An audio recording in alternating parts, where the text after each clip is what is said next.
प्रातःकाल में सुबह 7 बजे के आसपास कोर्ट कमिश्नर द्वारा जो रिक्वेस्ट की गई थी उसमें दोनों पक्षों द्वारा बैठ के थाना संबल पर ही रजामंदी से दोनों पक्षों के सर्वे की शुरुआत हुई थी। उसके बावजूद कुछ लोगों द्वारा 2-3 फ्लैंक से लोगों ने आके पुलिस पर पथराव शुरू किया। उस पथराव को पुलिस ने रिटेलिएट किया और उसके बाद में शांति व्यवस्था है वो घंटे भर के अंदर विदिन 1 आवर कायम कर ली गई। इसका मतलब टारगेटेड तरीके से उन्होंने पुलिस को टारगेट किया, लेकिन पुलिस ने अपना संयम बरतते हुए उन पर हल्का बल प्रयोग करते हुए उनको खदेड़ने का काम किया। 2 महिलाओं द्वारा ऊपर से पथराव किया गया और एक तमंचे का फायर है, कंट्री मेड वेपन का, वो छर्रा है, वो एकदम बिल्कुल पास से निकला और एक के पांव में गोली लगा, मेरे पीआरओ के पांव में गोली लगी। जो भी व्यक्ति इस तरीके के काम में संलिप्त है उन सब के खिलाफ कठोर से कठोर कार्रवाई करके गैंगस्टर भी लगाएंगे इन सब के ऊपर।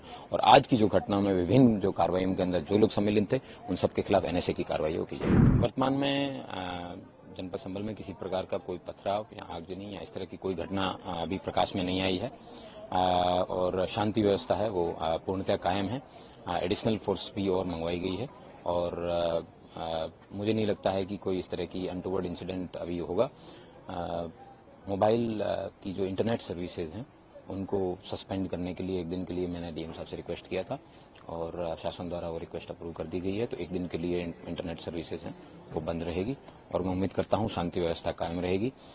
जो प्रातःकाल में सुबह 7 बजे के आसपास कोर्ट कमिश्नर द्वारा जो रिक्वेस्ट की गई थी उसमें दोनों पक्षों द्वारा बैठ के थाना संबल पर ही रजामंदी से दोनों पक्षों के सर्वे की शुरुआत हुई थी।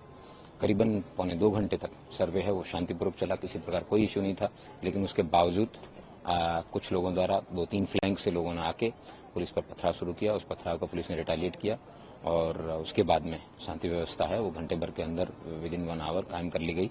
उनके द्वारा पुलिस की कुछ जो प्राइवेट जो व्हीकल्स थे उनको टॉर्च किया गया, जबकि वहां से कुछ 10-15 मीटर दूरी पे उनके जनता के अपने भी गाड़ियां थी, लेकिन उनको उन्होंने टच नहीं किया। इसका मतलब टारगेटेड तरीके से उन्होंने पुलिस को टारगेट किया, लेकिन पुलिस ने अपना संयम बरतते हुए उन पर हल्का बल प्रयोग करते हुए उनको खदेड़ने का काम किया और मैं उम्मीद करता हूं कि इसी तरीके से संबल पुलिस है वो जनपद संबल की सेवा में लगी रहेगी। सर एक जरूरी सवाल, जो अपडेट सबसे गंभीर निकल कर आई है कि इलीगल वेपन्स का जो सर पूरा देखा जाए तो रेजिडेंशियल इलाका है, इलीगल वेपन्स के ऊपर अगर पुलिस से फायरिंग होगी तो बाकी लोग कैसे सेफ है, ये एक इशू सामने आया है। ये एक इम्पोर्टेंट कंसर्न है क्योंकि जब थाना नखासा सेक्टर के अंदर डीएम साहब, मैं और डीआईजी साहब वगैरह सब लोग पेट्रोलिंग पे जब जा रहे थे और एरिया डोमिनेशन के लिए, तब 2 महिलाओं द्वारा ऊपर से पथराव किया गया और एक तमंचे का फायर है, कंट्री मेड वेपन का, वो छर्रा है, वो एकदम बिल्कुल पास से निकला और एक के पांव में गोली लगा, मेरे पीआरओ के पांव में गोली लगी।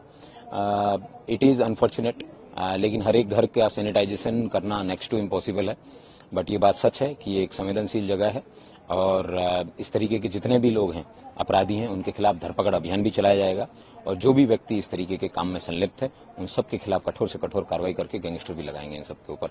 और आज की जो घटना में विभिन्न जो कार्रवाइयों के अंदर जो लोग सम्मिलित थे उन सब के खिलाफ एनएसए की कार्रवाई की जाएगी। एफआईआर के लिए भी बात चल रही है। वर्तमान में एक एफआईआर है थाना संबल पर पंजीकृत की जा चुकी है। जितने भी मजरूब हैं, पुलिस के करीबन 20-22 लोगों को चोटें आई है, उन सब लोगों द्वारा अपने अपना बयान दिया जा रहा है और उनकी जो है मेडिकल भी करवाया जा रहा है और उनके द्वारा अपनी अपनी एफआईआर है वो रजिस्टर की जा रही है। 21 लोग कुल डिटेन किए गए हैं अभी तक, जो आपने बताया डिटेन किए गए, 2 फीमेल है 19 मेल है। क्या कुछ खबर कुछ बताया उन्होंने, क्या कुछ था पूरा, क्या माइंड वॉश किया गया क्या? क्योंकि सर उन लोगों के मोबाइल से चेक किए जा रहे हैं to understand whether there was any conspiracy और नॉट, कि किस तरीके से इकट्ठे होकर एक साथ 3 फ्लैंक से ये लोग आए, जबकि वहाँ पुलिस की फोर्स भी मौजूद थी। विभिन्न चौराहों पे पुलिस द्वारा प्रॉपर डिप्लॉयमेंट किया गया था। ये बात उल्लेखनीय है कि जिस तरीके से इन लोगों द्वारा इकट्ठे हुए तो उस कंस्पिरेसी का पता लगाया जाएगा और उस पर भी अभियोग पंजीकृत करके कार्रवाई निश्चित की जाएगी। नाबालिग बच्चों का सर इन्वॉल्व होना पत्थरबाजी में एक चिंताजनक विषय आप लोगों के लिए?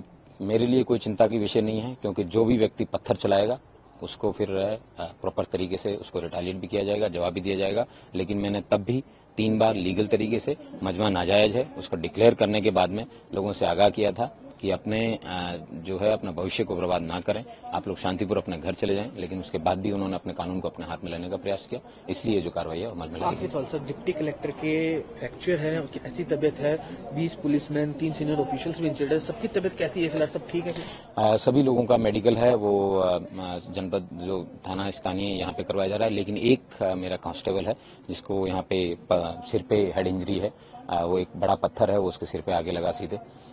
उसको मेरठ मेडिकल कॉलेज में उसका ट्रीटमेंट चल रहा है, जिसकी उसकी स्थिति चिंताजनक है।